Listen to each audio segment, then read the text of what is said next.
Wieħed mill-ġeneri li f'dawn l-aħħar ftit snin iffjorixxa f'pajjiżna huwa l-ġeneru tal-kitba għall-adolescenti u żgħażagħ.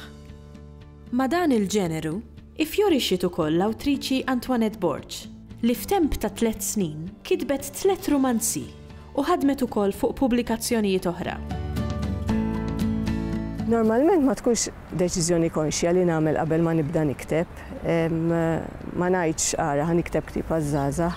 Normalment nibda niżvolġi l-istorja li kolli f'moħħi, u mbagħad jiġi determinat wara skont it-temi, skont l-età tal-protagonisti, jekk tipux ħajkun immirat għaż-żgħażagħ jew le.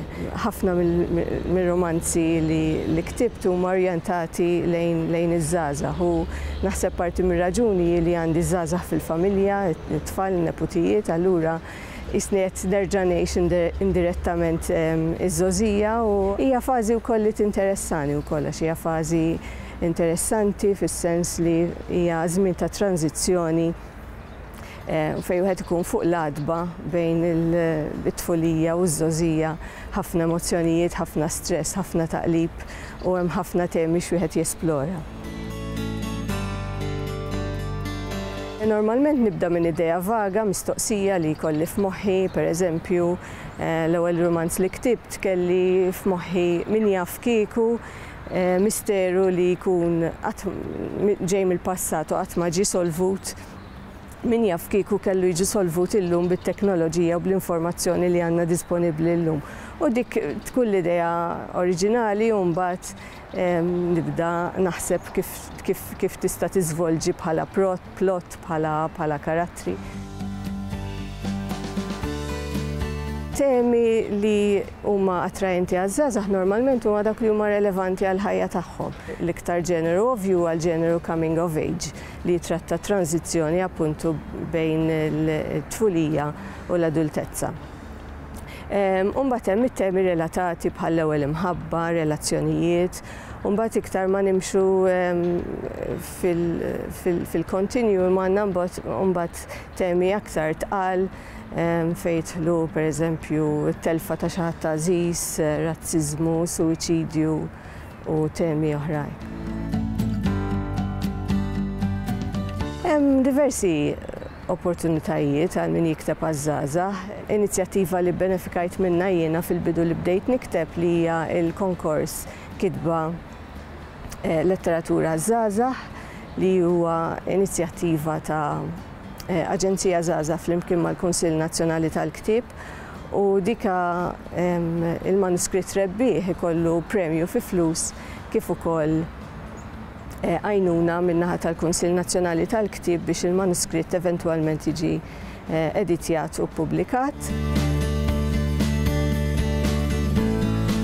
Hemm sfidi kbar u s-sodisfazzjon huwa kbir ukoll. Naħseb li kbar sfida meta tiġi biex tikteb għaż-żgħażagħ hija li ż-żgħażagħ sfortunatament ma tantx iħobbu jaqraw. Ovvjament it-teknoloġija, il-gadgets, il-mobiles, dejjem il-ktieb qed jikkompeti ma' xi ħaġa oħra li ħafna iktar kurrenti, ħafna iktar interessanti, u din ma tapplikax biss għaż-żgħażagħ, għall-adulti wkoll, naħseb wara żgħażagħ li trabbew fl-ambjent ta' teknoloġija. Hemm ukoll il-fattur tal-fatt li ż-żożija hija żmien ta' ribelljoni.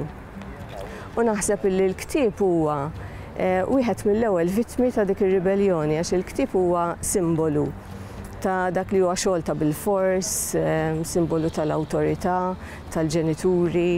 Allura naħseb li żgħażagħ għandhom ħabta jgħaddu minn fażi fejn jirribellaw kontra l-ktieb.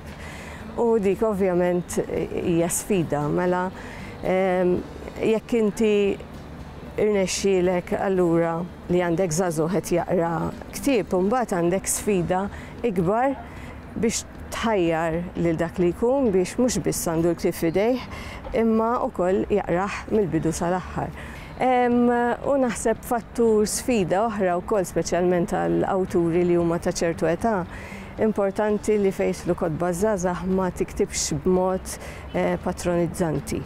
li tipprova tagħti xi lezzjoni għax ma taħdimx maż-żgħażagħ u tispiċċa tgerrixhom mill-kitba.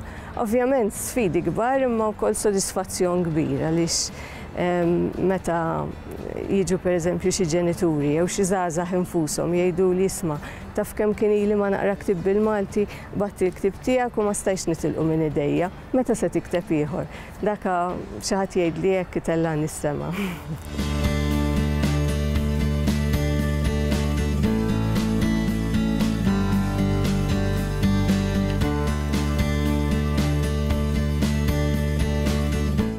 Ilsienna jixtieq jirringrazzja lill-Kunsill Nazzjonali tal-Ilsien Malti, lid-Dipartiment tal-Malti fil-Fakultà tal-Arti l-Università, lill-Ministeru għall-Edukazzjoni u x-Xogħol u lill-Aġenzija Nazzjonali tal-Litteriżmu.